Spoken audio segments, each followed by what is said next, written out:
सबसे पहले बात हरियाणा विधानसभा चुनाव से जुड़ी बड़ी खबर की करेंगे। कल जननायक जनता पार्टी और आजाद समाज पार्टी की संयुक्त प्रेस कॉन्फ्रेंस होनी है। हरियाणा के पूर्व उप मुख्यमंत्री दुष्यंत चौटाला और आजाद समाज पार्टी के अध्यक्ष चंद्रशेखर रावण कल एक ज्वाइंट प्रेस कॉन्फ्रेंस करने वाले हैं। दिल्ली में कल दोपहर 2 बजे ये प्रेस कॉन्फ्रेंस होगी। इसको लेकर दुष्यंत चौटाला और चंद्रशेखर रावण ने सोशल मीडिया प्लेटफॉर्म एक्स पर पोस्ट करके लिखा है कि किसान कमेरों की लड़ाई हम लड़ते रहेंगे बिना आराम। ताऊ देवीलाल की नीतियां विचारधारा में मान्यवर काशीराम।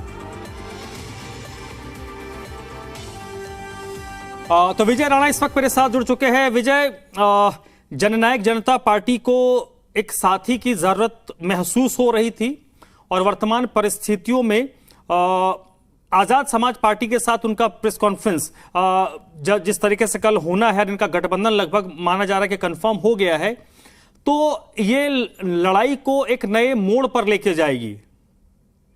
बिल्कुल, क्योंकि जेजेपी को एक गठबंधन को हरा के इस बारे में पहले से बातचीत की जा रही थी और जो हालांकि जब पूर्व उप मुख्यमंत्री दुष्यंत चौटाला से बातचीत की गई, कई बार पूछा गया उनसे सवाल कि वो गठबंधन करेंगे नहीं करेंगे। हालांकि उन्होंने हामी नहीं भरी कभी, लेकिन इनकार भी नहीं किया। हालांकि उन्होंने ये जरूर कहा कि हरियाणा में जो भी पार्टी है, चाहे वो कांग्रेस है चाहे वो भाजपा है, इन पार्टियों का गठबंधन कभी नहीं होगा। और जब अन्य पार्टियों की बात आ गई तो वो कहते थे कि भविष्य में देखेंगे कि आखिर इसमें क्या हो सकता है। तो उसी के बाद अब ये जो एक ट्वीट दोनों पार्टी से देखा गया है, जेजेपी की ओर से भी एक ट्वीट आया है और उसके अलावा चंद्रशेखर आजाद उनकी तरफ से भी एक ट्वीट आया है जिसमें एक समान सी बातें लिखी गई हैं कि किसानों की आवाज को उठाया जाएगा, मिलकर उठाया जाएगा, चाहे वो स्वर्गीय ताऊ देवीलाल की बात हो, स्वर्गीय काशीराम की बात हो। तो इस तरह का ट्वीट आया है और उन ट्वीट को देखकर ये लगता है कि दोनों पार्टियां जो है वो गठबंधन करने जा रही हैं। और कल एक प्रेस वार्ता भी रखी गई है, जैसा आपने बताया कि तो ये माना जाना चाहिए कि उस प्रेस वार्ता में गठबंधन की ही बात होगी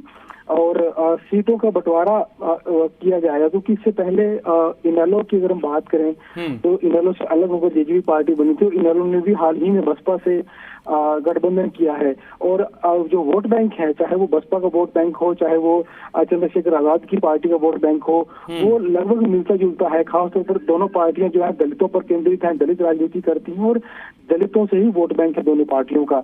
तो एक तरफ इनेलो का बसपा से गठबंधन हुआ और दूसरी तरफ हम अब देखने जा रहे हैं कि जजपा का भी गठबंधन होने जा रहा है और ये तय माना जा रहा है। हालांकि आधिकारिक घोषणा प्रेस वार्ता में कल की जाएगी, लेकिन फिलहाल इसे तय माना जाना चाहिए कि दोनों पार्टियों का गठबंधन हो रहा है और दोनों पार्टियां आपस में मिलकर चुनाव लड़ेंगी।